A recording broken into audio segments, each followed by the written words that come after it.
And sort of,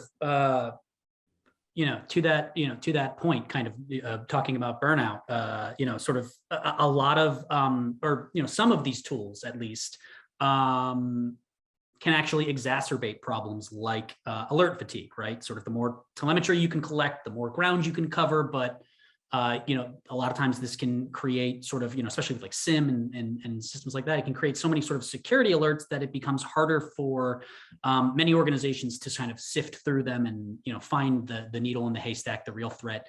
We talked about automation. I'm in, you're in the cybersecurity industry. I'm kind of in the cybersecurity industry. I'm sure you've talked to a lot of people who, who sort of reflexively express skepticism when things like automation or machine learning are talked about. In terms of what they're able to do. Why are things a little bit different in this case? I know just from my own reporting, I know I've seen a lot of XDR vendors be aggressive in terms of acquiring startups that do focus on things.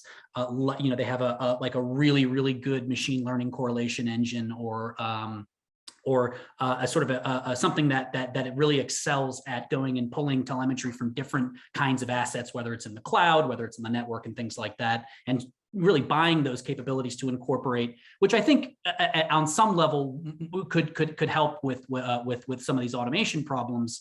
How do you kind of balance the industry cynicism around some of these tools with sort of your conclusion, which is that, hey, we really need this to be in place and to be really good in order for these tools to work? Yeah, that's a great question.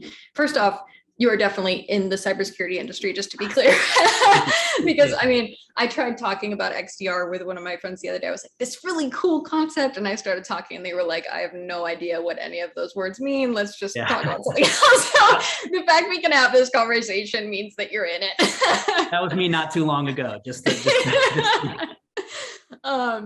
But yeah, so there is a lot of skepticism around automation, especially I see this brought in large part about by things like SOAR. I have conversations with a lot of really skilled end users where they're saying, like, I'm in charge of automation in the SOC.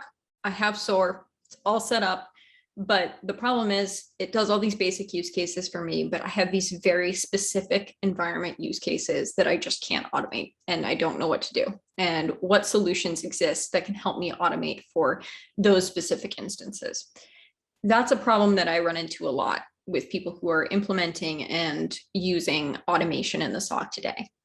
Now, the way that I think about XDR and the way that I've seen XDR vendors think about automation and XDR is to make automation, first off, very granular automation of very specific actions as opposed to orchestrating entire workflows at once.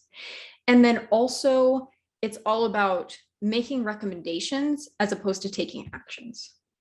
If you're able to make recommendations to the analyst, hey, we've seen this attack before, we know what's going on, we recommend you do X, Y, and Z, and you can do that if you just click a button.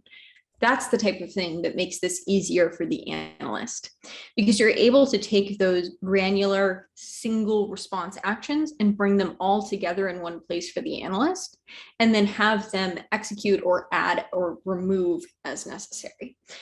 And a lot of that requires the context around the telemetry sources that you're talking about, which is, again, one of the distinct differences between XDR and security analytics platforms, or SIM. SIMs are very proud of and very aware that they can take in any type of data. They can do any type of response through SOAR. They have 600 integrations, but do they really understand what you need to do with the data and how?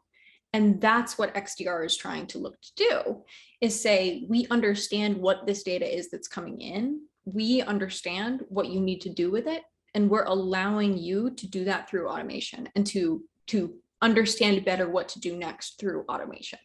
So I think that's a really good and important distinction, because the way that I think about this a lot is that automated remediation, automated response, that's just really prevention. because you don't have to take any action. You don't have to do any evaluation.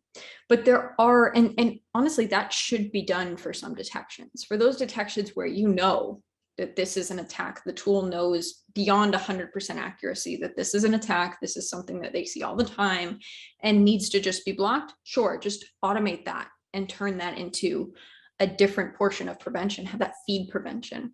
But for these things that really, they do need another set of eyes, that's where you can add a lot of automation to improve existing processes and help analysts just get rid of all of the manual effort and get to what's really important.